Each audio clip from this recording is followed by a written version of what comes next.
Welcome to our channel. In this video, we will guide you through the process of filing a claim with Liberty Mutual. Follow these step-by-step instructions to ensure a smooth and efficient claim submission. Step 1.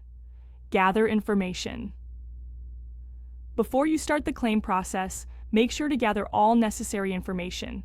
This includes your policy number, contact information, details of the incident, date, time, and location, any relevant documents, photos, police reports, witness information. Step 2. Access the Liberty Mutual Claims page. Go to the Liberty Mutual website. Navigate to the Claims section, which can usually be found in the main menu. Here, you will find options for filing a new claim. Step 3. Choose your claim. Type. Select the type of claim you need to file.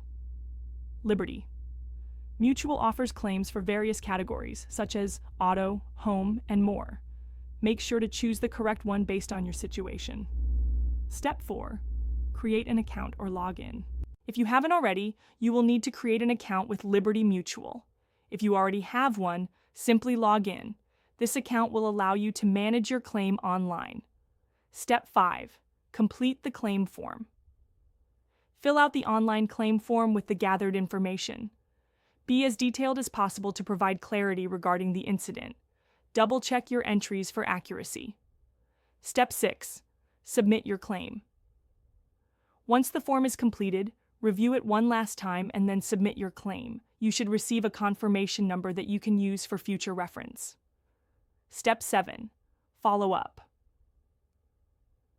After submitting your claim, it is important to keep track of its status. You can log into your account or contact Liberty Mutual's Claims Department for updates. Step 8. Provide additional information if requested. Liberty Mutual may contact you if they need more information or documentation regarding your claim. Respond promptly to any requests to avoid delays. Step 9. Review your coverage and settlement. Once your claim is processed, review the settlement details to ensure they align with your expectations and policy coverage. Thank you for watching. Don't forget to subscribe to our channel and hit the like button if you found this guide helpful.